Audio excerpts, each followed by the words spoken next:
Bienvenue dans Rayonner sans forcer, l'espace où je te partage mes messages inspirés avec l'intention de venir réactiver ton énergie, te rebooster, te nourrir et surtout t'inciter à t'écouter, te faire confiance et passer à l'action pour créer une entreprise et une vie qui te font vibrer, dans lesquelles tu te sens bien, dans lesquelles tu te sens toi. Installe-toi confortablement, on est parti pour un nouvel épisode.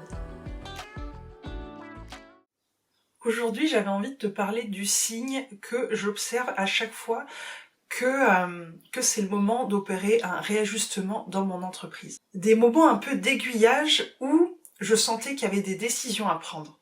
Et ce qui orientait ces décisions, tu l'as vu dans le titre de cet épisode, c'est mon plaisir. Je vais t'expliquer comment ça se manifeste pour moi. Au tout début de mon entreprise, j'étais surtout graphiste et illustratrice et je proposais notamment des créations de faire-part, de mariage, de naissance, etc. Et à côté de ça, la partie plutôt tournée vers l'entrepreneuriat avec la création de logos, de flyers, ce support imprimé et compagnie. Et ça m'allait très très bien jusqu'à ce que je sente que ça ne me convienne plus. Et justement, c'est passé par mon plaisir et je me souviens très bien de cette personne qui m'avait contactée pour créer son faire-part de mariage. Et quand j'ai lu son mail, je me souviens vraiment de cette sensation de j'ai pas envie de le faire en fait. Je sentais à l'intérieur que ça me gonflait qu'elle me contacte pour ça, alors que j'en avais fait plein, j'adorais ça jusqu'ici. Mais là, c'est comme si ça venait m'envoyer le signal que ok, c'est plus le bon chemin.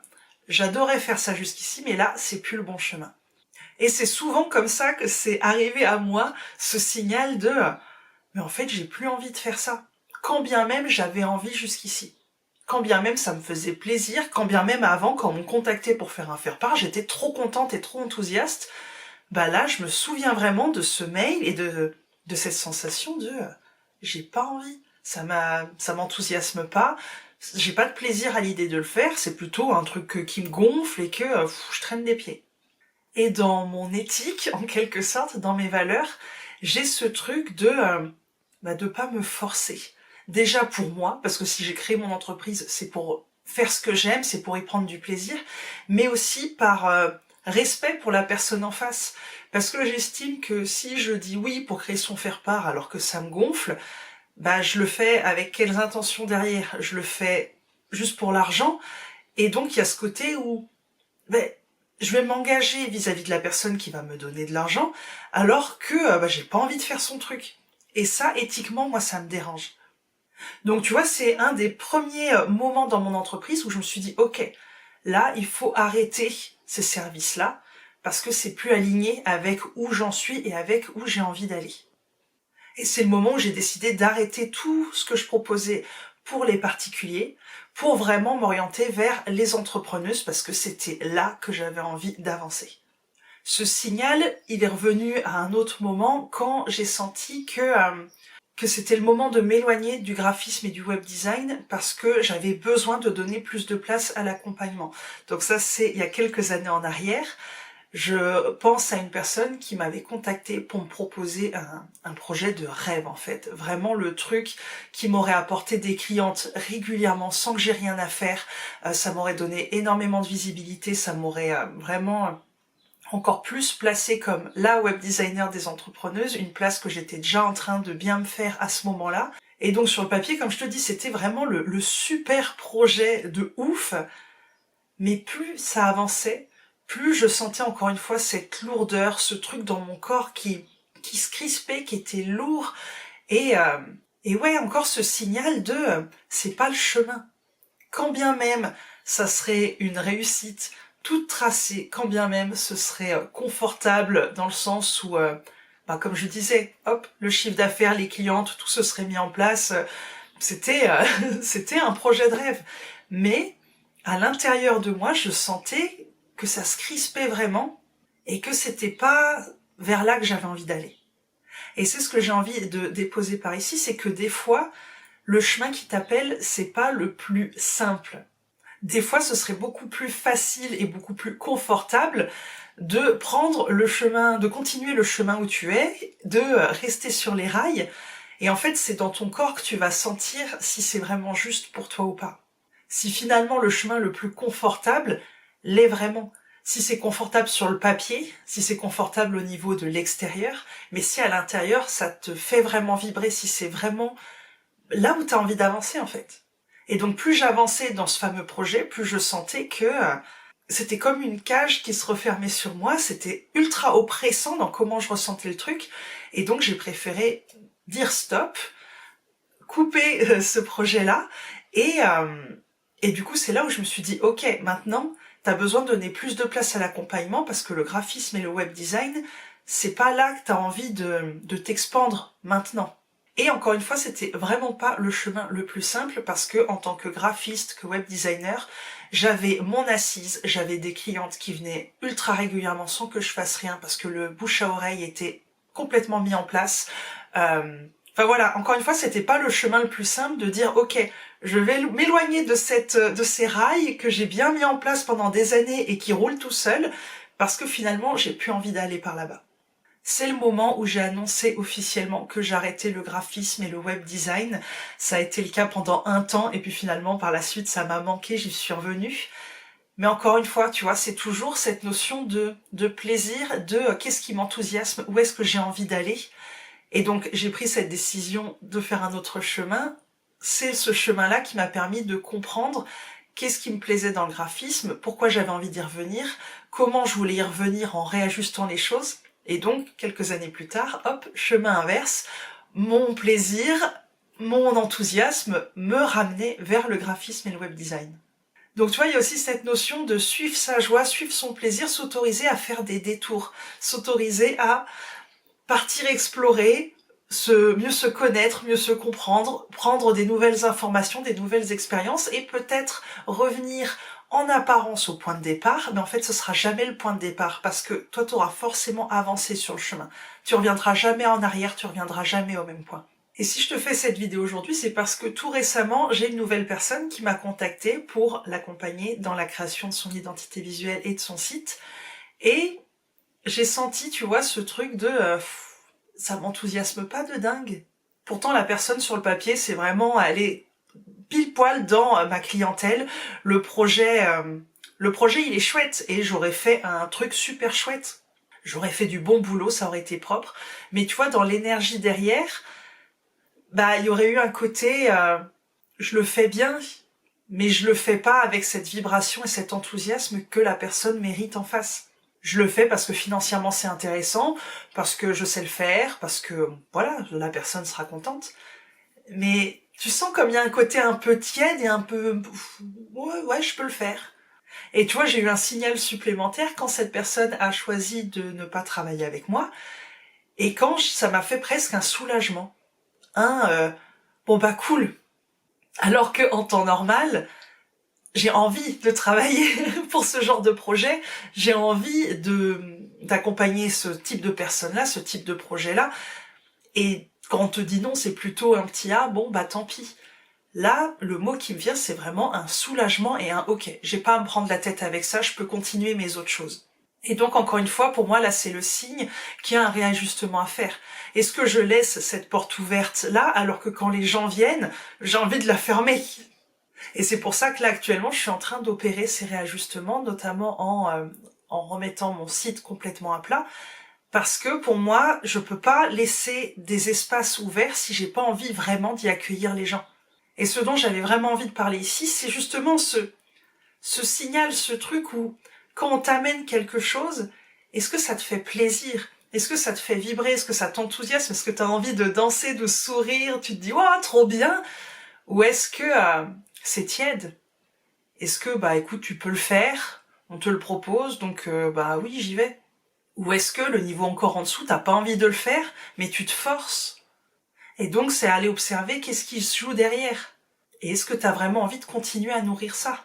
Pourquoi est-ce que tu as créé ton entreprise à la base? C'était pour ressentir quoi à l'intérieur? Je pense pas que c'était pour te forcer à faire des choses que t'as pas envie de faire ou pour vivre du tiède parce que bah, c'est confortable. Je pense que au contraire, t'avais envie de t'amuser, de te sentir vibrante, de t'épanouir en créant quelque chose que tu aimes, peu importe la forme que ça prend. Et donc des fois, c'est là où ça demande à réajuster les choses pour rester dirigé vers cette vibration-là. Parce que comme je le disais plus tôt, ça peut être tellement plus facile de rester en pilote automatique, à continuer à faire ce qu'on sait faire et pour ce pour qu'on vient nous chercher, et encore plus si notre entreprise fonctionne. Encore une fois, c'est pas le chemin le plus simple d'arrêter quelque chose qui fonctionne, mais qui vibre plus, pour aller vers quelque chose qui nous appelle sans être sûr que ça va marcher. C'est tellement plus confortable dans le sens où c'est moins risqué de rester là où ça marche. Mais finalement, sur le long terme, ça nous mène où ?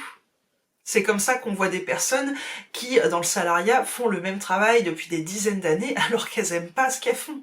Mais c'est confortable. Entre guillemets, le confortable, hein. Évidemment, tu vois ce que je veux dire. Mais et c'est vrai que moi, j'ai toujours eu ce truc où j'ai mon entreprise, j'ai créé cet espace où je prends mes décisions.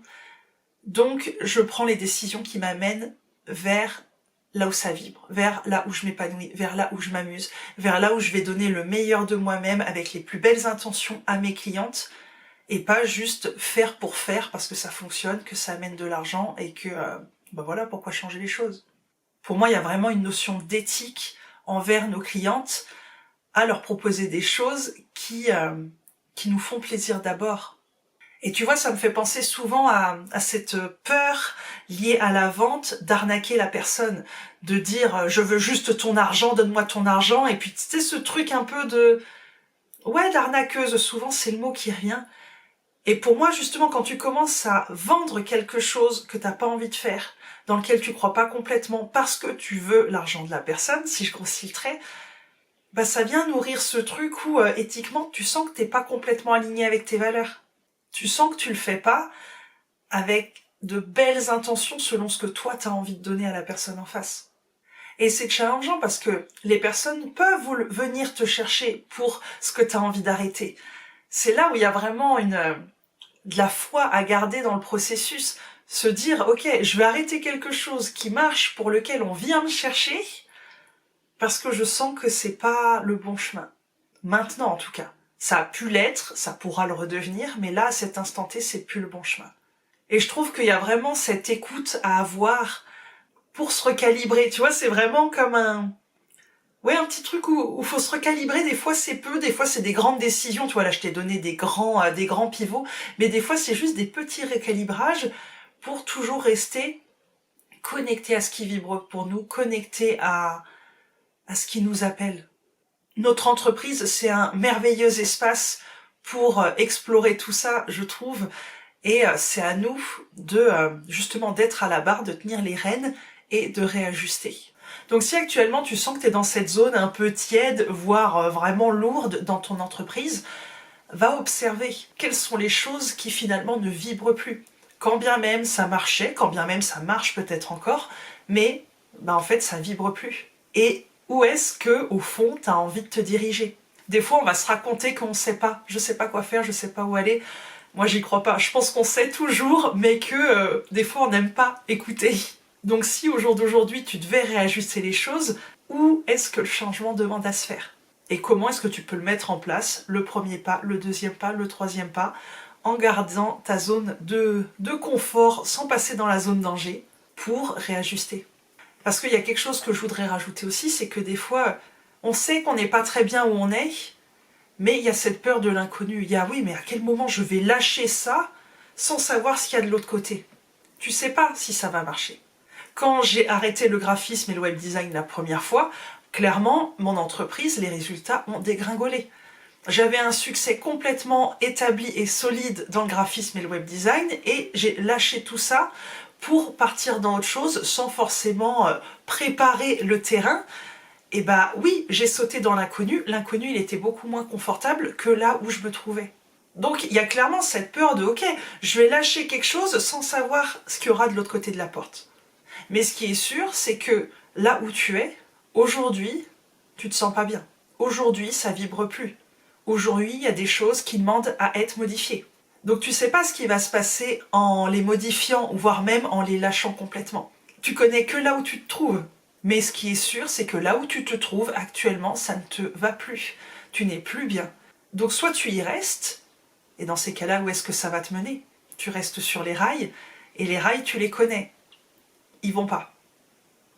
Ou est-ce que tu prends le risque de sortir des rails sans savoir où ça va te mener, mais tu prends ce risque ou tu prends cette chance qu'il y a un chemin beaucoup plus intéressant, beaucoup plus vibrant, beaucoup plus magique à côté. Et quand bien même ce chemin est challengeant, est inconfortable, quand bien même ça se passe pas du tout comme tu veux, tu vas apprendre sur ce chemin-là. Tu vas apprendre énormément de choses. Alors que sur les rails où tu te sens pas bien, tu vas juste continuer à te sentir pas bien. Je te remercie pour ton écoute jusqu'ici, j'espère que cet épisode t'a inspiré, qu'il t'a nourri. Si tu me découvres via ce partage, je m'appelle Manon, je suis coach, accompagnante, guide, mets l'étiquette que tu veux. Ce que je fais, c'est aider mes clientes à se reconnecter à elles-mêmes, à s'écouter, à revenir dans leur joie, dans leur plaisir, pour réajuster ce qui demande à l'être et créer une entreprise et une vie dans laquelle elles vibrent à nouveau, dans laquelle elles s'épanouissent, dans laquelle elles se sentent elles. Si ça te donne envie d'en savoir plus, je t'invite à visiter mon site et à découvrir mes différentes offres pour voir s'il y en a une qui vibre avec où tu en es au jour d'aujourd'hui. Tu pourras aussi t'inscrire à ma newsletter pour recevoir mes messages exclusifs, les lettres que je ne partage que dans ma newsletter, et tu seras aussi informé des prochains épisodes de podcast. Je te remercie encore pour ton écoute et je te retrouve bientôt dans un prochain épisode.